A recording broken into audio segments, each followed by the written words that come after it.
What about today? How many varieties of Mormonism do you think are today?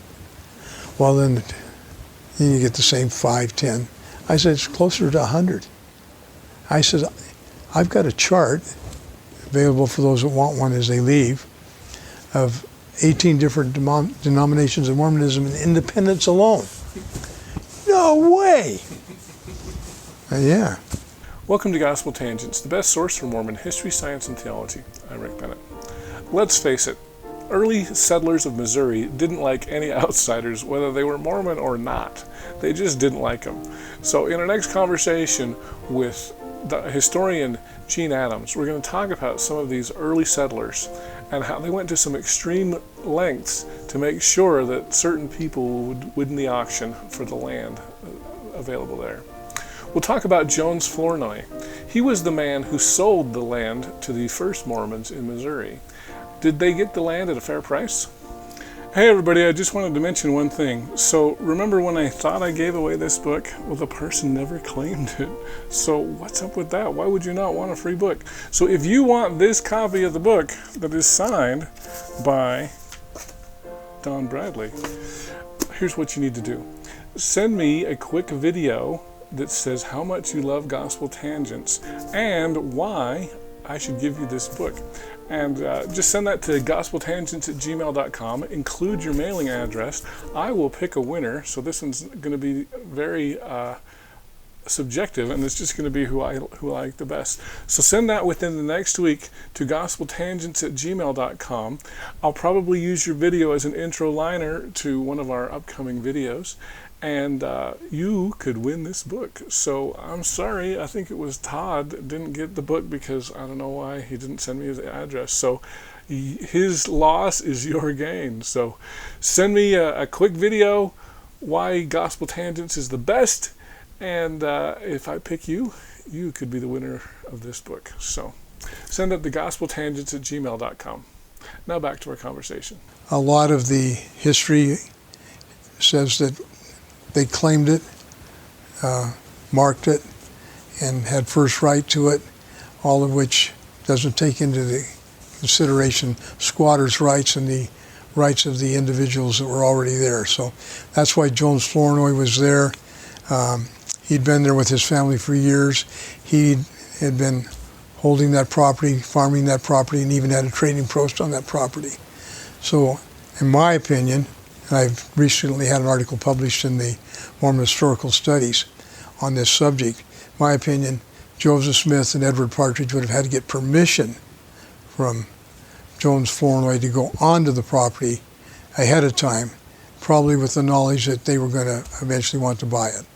Otherwise, they would have got run out of town. Now, let me throw this at you, because I believe when I talked with Randy Sheldon, he told me that Joseph Flournoy had just purchased that property probably a week before the Hedrickites arrived, and basically just made a huge profit. And he didn't actually own it for that long. Is that true? That's where the stories start going every which way but correct. Okay. Flournoy, as the original squatter, when the state of Missouri made that land available, it wasn't federal land, it was seminary land.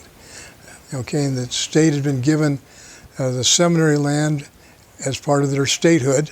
They got 2 townships, and that equals 72 sections. 40-some sections were in Jackson County, as it turned out, and Independence was surrounded by them. So the individual squatters who thought that they could purchase the surveyed property from the federal government in 1828 were now told, nope, that's state land, and you're going to have to wait for them. So the state, in December of 1830, authorized it to be sold in December of 1831, not for $1.25 an acre, which the federals sold it for, but for $2 an acre. The idea being raising more money for the eventual University of Missouri. Oh, okay. That's what seminary meant, was higher education. Oh, okay. I was wondering about that. So that's where all these stories start getting all mixed up. So Flournoy had the right as a squatter to make the first purchase. Furthermore, he's the postmaster in town, a well-established individual. Nobody's going to ace out those original squatters. In fact, they were so intent on this, Rick. They were so intent that an individual that came to town speculating to buy up lots around Independence and so forth, they actually took him and put him in jail. So Who in jail? this individual from Virginia, Okay. so that he could not go to the auction. Oh, really? And he then tried to get a local judge to help him, and the individual's, quote, landholders in good old Jackson County, can you imagine this happening? They threatened the judge they'd put him in jail with him if Oh, he really? interfered in any way. Wow. So as a result, nobody interfered with the squatters. They bought the property.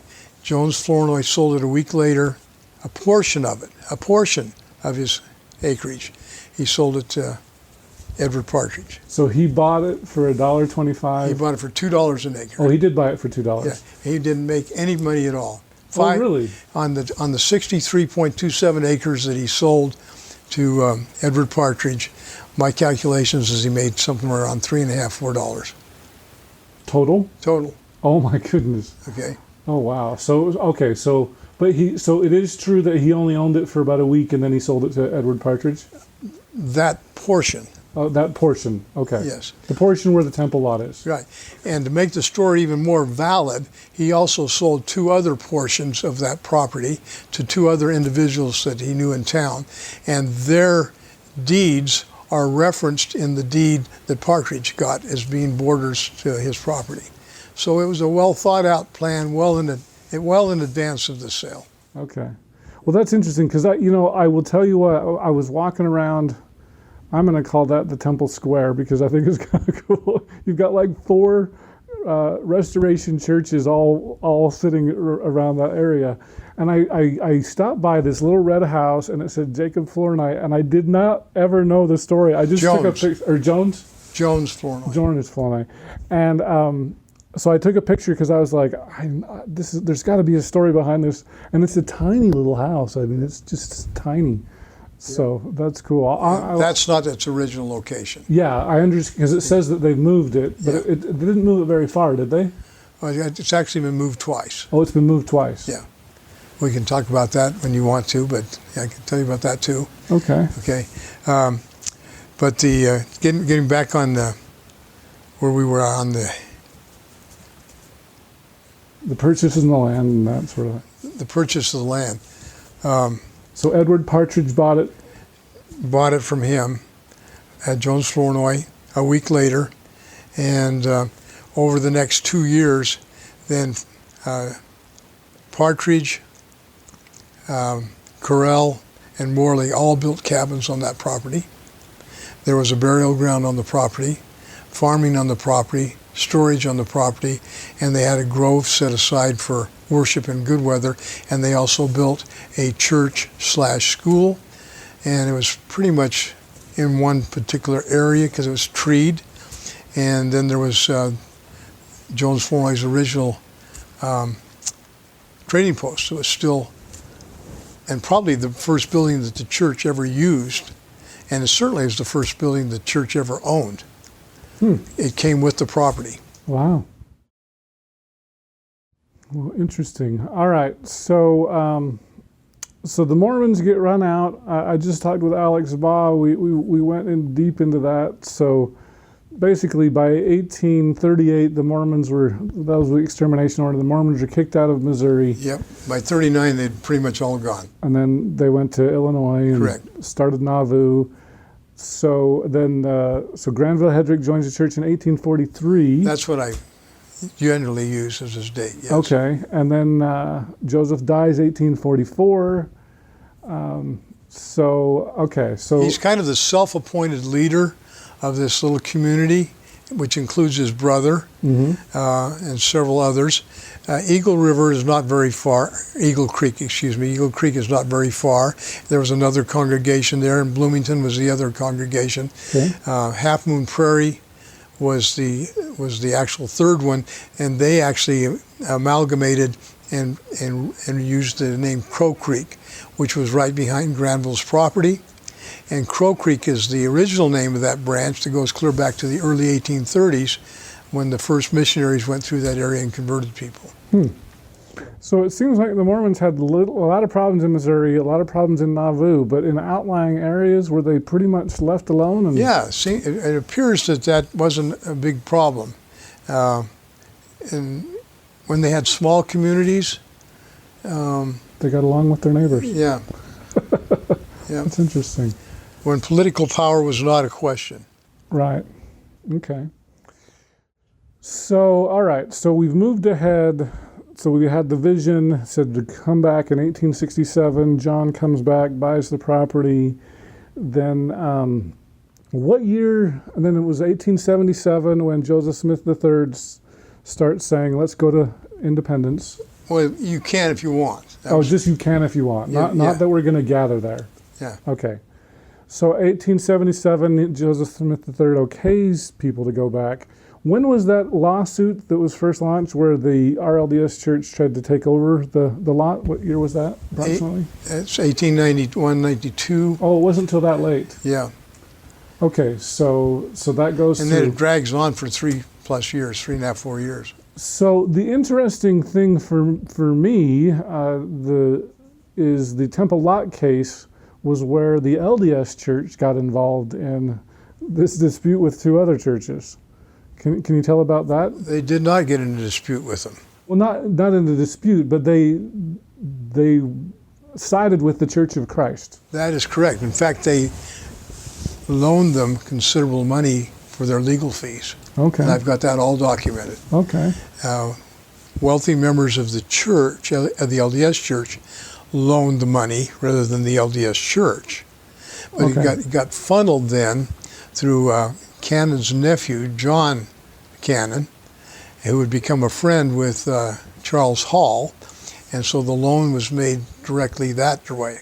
Now, this John Cannon, is he related to George Q. Cannon? Yes, he's a nephew. They're not, okay, so he's a nephew. He's an attorney, So John is a member of the LDS. LDS Church. Okay. So John just became a good friend of the Temple Lot. Yeah, Charles Hall had actually got on the train and came out to see if he could solicit some help and support. Oh, okay. And so some wealthy LDS Church members Funded funded the Temple loss Lot. Okay. And then there's some minutes where actually he comes and talks to the First Presidency, and they just want to see how it's all going in terms of everybody getting paid back, and everything's moving ahead fine. I hope you enjoyed our conversation with historian Gene Adams. In our next conversation, we'll talk about the Temple Lot court case. Now, it's interesting that both the RLDS Church and the Church of Christ, the Hedrickites, did not agree with polygamy at all. However, this important court battle turned out to be a treasure trove of important information for modern LDS historians. When people would come in and for their deposition, then the attorneys would ask a lot of the mundane kind of questions. You know, when did you first do this? When did you first do that? When did you move to Missouri? What did your family do? Did you know Edward Partridge? Did you live near the Temple Lot?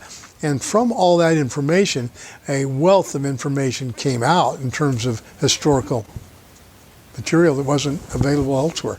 If you'd like to hear the entire interview uncut, please support Gospel Tangents and become a subscriber. For just $5 a month, go to patreon.com/gospeltangents and you can hear the entire interview.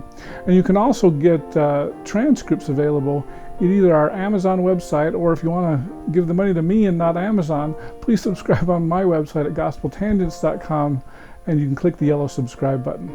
Of course, we're also on Facebook, Twitter, and all the other places. Make sure you subscribe on iTunes at tinyurl.com/gospeltangents. And don't forget to click here to subscribe on YouTube, here for a transcript, and over here we've got some more of our great videos. Thanks again for listening.